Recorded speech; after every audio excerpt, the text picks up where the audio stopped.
तो दिनों दिन उसका सौभाग्य बढ़ेगा और वंश की भी बढ़ोतरी होती रहेगी। हे महाभाग, इस विषय में विचार करने की आवश्यकता नहीं है। हे राजन, सप्तमी से रहित अरुद्या तिथि की अष्टमी को व्रत करे, यानी सप्तमी विधाष्टमी जिस दिन हो उस दिन व्रत न कर शुद्ध अष्टमी को व्रत करे और नवमी में पार न करे। द्वितवाहन को इस तरह का वरदान देकर गरुड़ वैकुंठ धाम को चले गए और राजा भी अपनी पत्नी के साथ अपने नगर को वापस चले आए।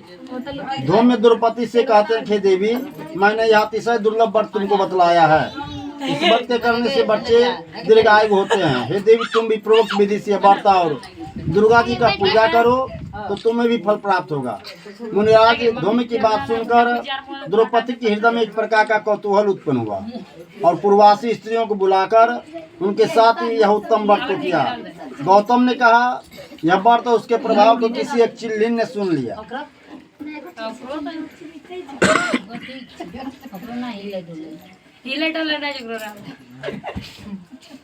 और अपनी सखी सियारिन को बतलाया।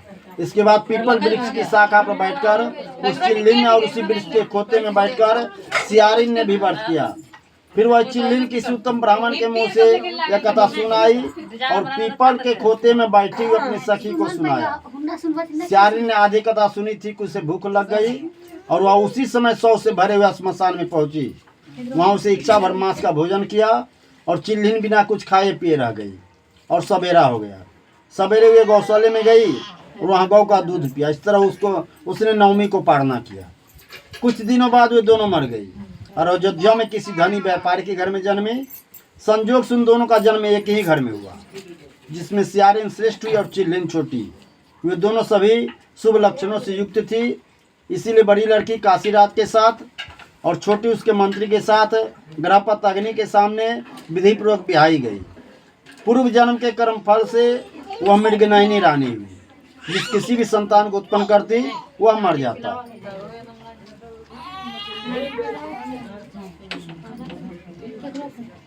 पूजन की बातों का स्मरण करने वाले मंत्री की पत्नी ने बसुओं के सदृश तेजस्वी 8 बेटे उत्पन्न किए और सभी जीवित रह गए। अपनी बहन की पुत्रों को जीवित देखकर ईर्ष्यावश राजपत्नी ने अपने स्वामी से कहा कि यदि तुम मुझे जीवित रखना चाहते हो, इस मंत्री के भी पुत्रों को उसी जगह पर भेज दो जहाँ मेरे बेटे गए हैं, अर्थात इसे मार डालो। यह सुनकर राजा ने उस मंत्री के पुत्र को मारने के लिए कई प्रकार के उद्योग किए, पर मंत्री की पत्नी ने जीवित पुत्रिका के पुण्य बल से बचा लिया। एक दिन राजा ने अपने आदमियों से उन पुत्रों का सिर कटवाकर पेटारी में रखवाया और वह पेटारी उनकी माता मंत्री के पास भेज दिया। किंतु 8 सिर बेशकीमती जवाहरात हो गए और भले चंगे 8 लड़के अपनी माता के पास वापस चले गए। उनको जीवित देखकर राजपत्नी को बड़ा विस्मय हुआ।